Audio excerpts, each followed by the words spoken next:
Welcome to the New Forest Business Podcast. I'm your host, John Carpenter. Spend time with me as I get to know the entrepreneurs and business owners in and around the New Forest. You'll discover their stories, business tips, and much, much more. Today, I am joined by Louise Morris, founder of the Cookie Queen Southampton. Cookies can be pretty much found almost everywhere: bakeries, supermarkets, online bakers. So, how do you make yourself stand out? And not only stand out, but have people come to you? How do you become the queen in such a competitive market and build a successful business? Well, let's find that out. Louise, welcome to the New Forest Business Podcast. Hi, thank you so much for having me. You're very welcome. So let's start at the beginning. How did Cookie Queen come to be? It started in 2019, so the year before lockdown. I started doing the sugar cookies, the decorated ones. Um, I watched loads of YouTube videos of people doing it, and I knew I would love doing it. So I just taught myself, and it started from there. Um, it was lockdown, I think, that really spread the word about the business. It started off good, but lockdown was definitely where I was doing donations to NHS staff, any frontline workers. I donated quite a lot. Um, that's really where it kicked off, to be honest. And then obviously last year was when I started the New York style cookies, pretty much full time. I do the decorated ones a lot less. So yeah, Did you have like a big passion for baking to begin with, or did you just see this, these videos or these cookies we may think, I could have a go at that. I'm pretty good. I have always liked baking, but I never thought I'd do it full time. I always wanted to do something in the medical side of stuff or mental health. Um, but as I started teaching myself, I fell in love with it even more. So you mentioned recently you've been doing the more American style ones, and it sounded like maybe that you've gone more full time with the cook, or has how long have you been doing the Cookie Queen? I guess full time and not having something else on the side. As soon as I started it, that was my full Okay, time thing because Laura had kids quite young. I was on maternity leave. Um, yeah, I needed something that I loved. That's the most important thing, and that worked around childcare. definitely. So Louise, I mentioned up top, it's really easy to buy cookies. Admittedly, they don't all look like yours, or any of them look like Thank yours. you. Um, but how have you established a business and made, such a success from selling something that is so readily available? I think I think outside the box quite a lot. I'm no matter what I'm doing, I'm thinking of new ideas, how to make things just that little bit different that you can't buy from the shops. Um, yeah, I'm constantly thinking new ideas, things that I haven't seen before, using different flavors that I wouldn't have thought to use. Yeah, it's just constant new ideas. It's How you could get? I mean, talk to me about that then, because you know, for bakeries or home bakers or whomever, for them to survive, um, if they don't have that history behind them and the customer base, it seems they're either looking to make the most beautiful product for maybe social media, or looking at the next viral thing. We recently had the Dubai chocolate, and that yeah, that went into everything. which I Um, do. I do that as well. you, So I you think when I did the first night I did that, which was Valentine's, that was a treat night I did. I can't tell you how many people were in that queue for that. I can imagine. I can Yeah. imagine. So, I know you said you're coming up with constant ideas all the time, but do you look at what's viral? Do you take ideas from customers? Because it's very well you saying I just come up with ideas, but you know, Sometimes customers will ask for a certain thing and then I'll develop ideas from that. But I could be in wherever I get chocolate from, which is Booker's, Pound Lat, like literally any shop. I will see something and a new product or a new chocolate. I will use that. and put it in a cookie pie or put it in cookies. And it just goes from there. It's you say obviously, customers can give you ideas. I mean, now you're quite, you are experienced with what you do. Are you able to think, oh, actually, that's not such a good idea. That might only really work for that one person, or do you, you know, are you, I guess, conscious of not taking too many ideas and and really maintaining the quality of what you sell? Yeah, I think keeping the quality is the most important thing. So if I don't think something will work, I won't do it. Definitely No, not. no, that's really important. I've heard it a lot come up on the podcast where people say I'll get ideas from customers, but it's so important just be like, yeah, hold on, that might just be good for you. You might you might be the only one who likes Yeah, that. That's not for my brand. Um, you mentioned before recording about your van. I know I love it. I'm sure everyone else does. thank you. Um, whose idea was it? Why a cookie van? Where did that come from? Early last year, I was sacked. I started, I don't know whether you know, but I started doing deliveries Mhm. around Southampton, and it took hours to do the deliveries. And I think people from especially further away from where I am, which is Totton, I'd feel bad if they were waiting ages for delivery because it was only me driving. Then I had someone else doing it with me. And I sat one night and thought, there's got to be a different way to get. I don't want a shop front. I really don't. And I just thought one night, a van, because I've seen them doing, I think I know of like one that does sweets and candy floss and stuff. I know of one that does crepes. I thought, why not a cookie van? I don't think I've ever seen it before. I think, I thought, well, that's gonna, really stand out because Yeah, yes, you've got cookies that stand out already, but it's just, it's another layer for someone who, said maybe wanting to look into something in the medical field or mental health field. Seems like you have a real business acumen. Um, whether you thought you had that or not. Um, I'm not it's going to good. lie. I do. People have asked me a lot about how I do it. I do just wing it half the time. And that is the truth. I do. I just come up with ideas and just go with it. Yeah, but I kindly disagree because I think a lot of people can come up with ideas, but then it's implementing and actually having, you know, the guts to go forward with it. But also, you say you get ideas from other people, but you know when not to go with it, or I think you would know what would work with your brand and what you sell. So I think, Absolutely. you Yeah. know, I think you can say you bring a lot of it, but I think, there's definitely acumen there. You've been going for, a while now for business. And you can't just do that ringing it. Whatever, Yeah. whatever you say. But I love the van, and I thought, I said to you again before recording it sticks out, which is a really good thing. If Yeah. you ever go to a market, you ever go to an event, you'll stick out because everyone uses white. And they're pretty much, so many things are white and a bit bland until you actually see in, but you don't. And that's really, really good marketing. Really Yeah. good That's marketing. exactly what I wanted when I was coming up with the wrap. The guy that did the wrap helped me design it all. I knew I had an image in my head and I knew I wanted it to stand out, people to look at it.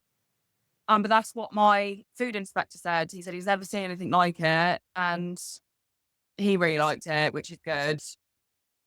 So do you bake from the van as well, or is it just to transport That is the cookies? just, yeah, I don't bake. Mhm. I had not, I thought I could. I thought I'd have enough space to, but now we've got a couple of other machines and now I'm not going to be able to. So I have a kitchen from home. Kitchen from how many cookies do you would if you were gonna sell tonight, for example, or do an event or whatever it may be, how many cookies will you normally roughly go for? I know it's hard to say exactly because it's coming from a home kitchen that's a lot of strain on you. Yeah, it is, especially as it's me, only me baking. Each week really varies, especially on location. But I'd say at least 200 cookies and about the same slices of cookie pie. So you say you didn't want a shop. Um, is there ever a thought of, I guess going from your home kitchen to something bigger and kind of growing, or is that along with the I shop, think just not in I the would, plan? yeah, I think I would like to have somewhere bigger to prep, definitely. And possibly a member of staff at some point because it is a lot. Yeah. It's a lot doing all the baking, the cleaning, the van, and then the cleanup afterwards. Oh, It's a well, lot. it is. For anyone who follows you, they'll see that there's a lot that goes into it. And speaking of which, social media is big for you. Yeah, it really Um, is. on top of everything else you just mentioned, you have to maintain that. Yeah. So how do you find that, along with everything else, all the baking, cleaning, everything else you do, maintaining that? How is that for you? I'm not gonna lie, sometimes I really struggle Hmm. to keep on top of the messages, the advertising, the posts. It's giveaways are always a good way to spread the word. So I do that before treat nights. Um, it is hard to juggle it all. Yeah. Okay. I think people who don't run a business underestimate, they think, oh, it's just a few stories, a few reels or posts or whatever. But actually, it's like you said, the messages, maintaining it all the time, along with everything else. Because you have to keep, on Instagram at the top, it has the reach. Mm, You have to keep making sure that's up all the time. And you do notice when you don't post as much as you should be, you notice that going down a lot. you do. Oh, it drops a lot. It does really quickly. Get really, you really get punished. You could post consistently, miss a day, and then all of a sudden it Yeah. drops. Yeah. And they're changing the algorithm all the time, aren't they? How to get Mm, you reach out and stuff. So that's hard to keep up with as well. oh, it is. Um, so along with that, I'm really intrigued actually, Louise, with how you manage inventory and baking logistics when if you've got a busy weekend uh, coming up. How do you plan and manage that effectively? That again is quite hard to judge because I've been to events where I've been told are really, really busy. So I've baked so much stuff, worked really long days to get it all baked. And then when it's come to the actual event, it wasn't as busy as people were saying. So, but it's better to have more than not enough. I don't like turning people away once I've sold out. That's horrible as well. Again, I just go with what I feel is Mhm. going to be enough. Sometimes it is, sometimes it isn't. It's just that I'm still getting used to doing that. So do you find yourself being invited to events and things at the moment, or do you stay away and kind of stick to what you do? Kind of how are you managing, I guess, that I aspect of have, being seen and where to be and where to go? yeah, I have been invited to quite a few events this year. And it was school summer fairs was quite like a popular thing for me to be invited to this year. And a couple of universities have had me, which has been really, really good to get my name out there. Obviously each week I still do my treat night. It's just I'm still getting the word about Hmm. the van. And I have advertised on some of the event pages and stuff to try and get some more booked in for next year. But I've done more treat nights this year than events, I think. And I try and spread them out. So I'll try and do Topton one week, then Eastleigh the next. Often I'll do polls as well to see where people want me. And then I go to the one that got the most votes, which is good. That's quite helpful. Definitely, it's a really a really good way um, to do it. And we talked about uh, possibly coming to Lymington Market. I think markets would be really good for you. Yeah, 'Cause, I do think that as well. yeah, not just because I want to actually get them myself. Yeah. That's the main reason. Like, yeah, come come to Lymington. Good, come my way. So since you started the Cookie Queen, Louise, What would be your main business tips you've learned along the way for anyone listening? Just go for what you find something you love and stick to that and just go for it. I was really, really nervous to start. I made an Instagram page, but no one knew about it because I don't know why. I was just embarrassed. I don't know why. You get scared it's not going to go anywhere, or you worry what people are going to think. But once people knew, it worked the way I did it. You just Yeah, got to have a little bit of confidence. definitely. You can't. I don't think you can get anywhere in business without it. Actually, No, and I've never really had a lot. So it's been sometimes you have to like doing this with you. It's not something I would ever normally have done, but you have to do things that scare you sometimes, don't you? you do. I don't think I'm overly scary, but no, but you're right. You have to sometimes put yourself out there. Yeah, videos is a big one for a lot of people. Not That's liking being something on that camera. terrifies me. I think, but once people realize that it's okay, it just goes out there. It's Yeah. fun. It's never actually as bad as what you think, but No. it is just getting over those hurdles, definitely. So, and speaking of which, what have been the main ones that you've had to overcome since you started? The biggest one I think for me was when Instagram took my account down a couple of years ago. That Okay. was that was probably the most stressful time business wise because I didn't have a reason why for ages. For about I think it was about a month and a half it was gone for. Um that was that was the way I got orders at the time. Instagram was it and is still the biggest way I reach people and get orders. So for that to have gone, I had to make a new one, try and reach everyone that I had before. Plus, I'd made a mistake of keeping all of my order information in messages. So if someone booked in, I'd just put their name in the diary and keep all of the information just in the messages because it was easier for me to just look back as the orders came along. And I didn't have that. So that was hard dealing with that. Well, I think it's the first guest I've had on who's experienced that, and to build up back up to where you are now. I did get it back in the end. But Luckily. it's hard though. Yeah, it did affect business quite a lot for that time. It yeah, it would. Um, but again, you would have learned from it about, you mentioned about orders and just keeping them in Yeah, messages. Obviously, now you must have a system in place where you take them from there. everything. They come in. Yeah.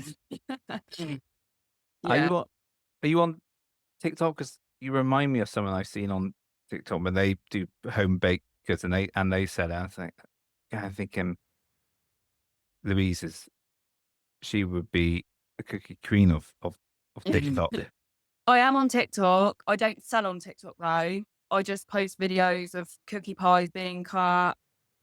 General baking videos is what I do at the moment. I did look into TikTok shop, but I just decided it wasn't gonna be for me.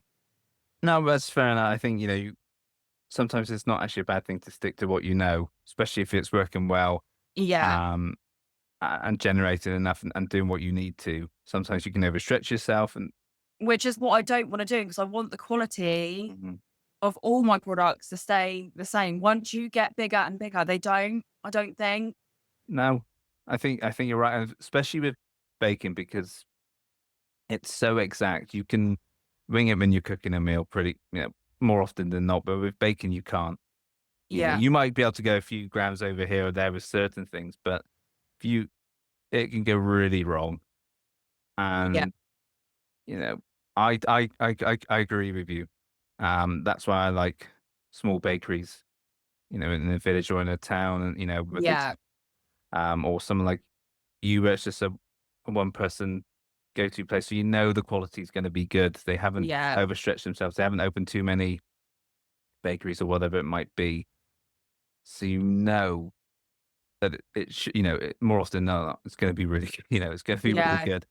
So I Because think, quite often I go around, if I'm out somewhere different, if I'm abroad, like I went to New York recently, I was on a mission to find good bakeries.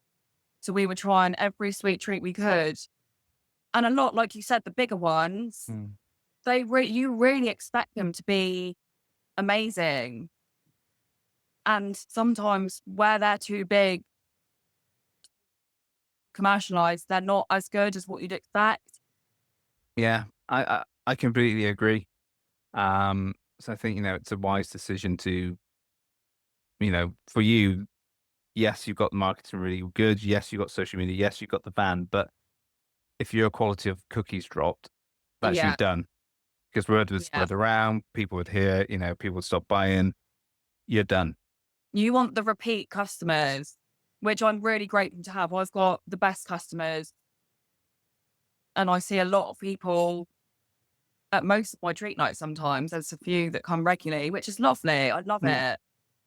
that's the best for business, Yeah. because they'll recommend you, and loyal. Yeah, you can't beat a loyal customer base at all. No.